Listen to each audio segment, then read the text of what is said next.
রীতি ভেঙে পরিকল্পনা কমিশনের পরিবর্তে সচিবালয়ে প্রধানমন্ত্রী তারেক রহমানের সভাপতিত্বে নতুন সরকারের প্রথম একনেক বৈঠক অনুষ্ঠিত হয়।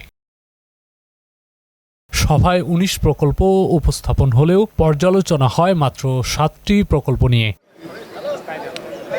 বৈঠক শেষে ব্রিফিংয়ে প্রধানমন্ত্রীর অর্থ পরিকল্পনা উপদেষ্টা জানান, আগের সরকারের সময় নেয়া ১৩০০র অধিক উন্নয়ন ও অবকাঠামো প্রকল্পের অনিয়ম ও যৌক্তিকতা খতিয়ে দেখতে প্রধানমন্ত্রীর নির্দেশে কমিটি গঠন করা হয়েছে। বাংলাদেশের বার্ষিক উন্নয়ন কর্মসূচি বাস্তবায়নের হার যেমন বেহাল অবস্থা এবং রাজনৈতিক বিবেচনায় কোনো অর্থনৈতিক সমীক্ষা ছাড়া রাজনৈতিক বিবেচনায় বিভিন্ন ধরনের প্রকল্প নেওয়া হয়েছে। দেশের যে ধরনের প্রকল্পগুলো আছে, এখানে বিভিন্ন রকমের রাজনৈতিক বিবেচনায় প্রকল্পগুলো নেওয়া হয়েছে, সেগুলো যৌক্তিকীকরণ করা দরকার। জনগণের করের অর্থ জনসেবায় যাতে ব্যয় হয়, সেই জন্যে একটা কমিটি করা হয়েছে।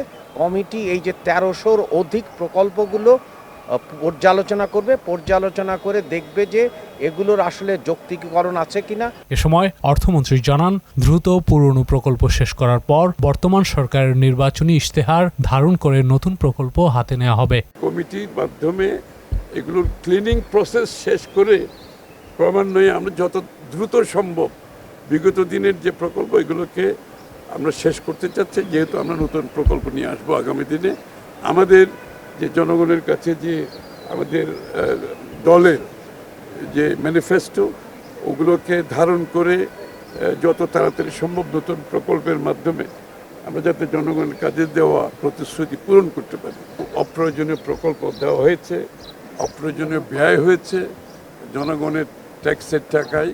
তো এই কারণেই তো ডিলেটা হচ্ছে। আমি তো বললাম ১৯টা প্রকল্পের মধ্যে মাত্র আমরা ৭টা করতে পেরেছি।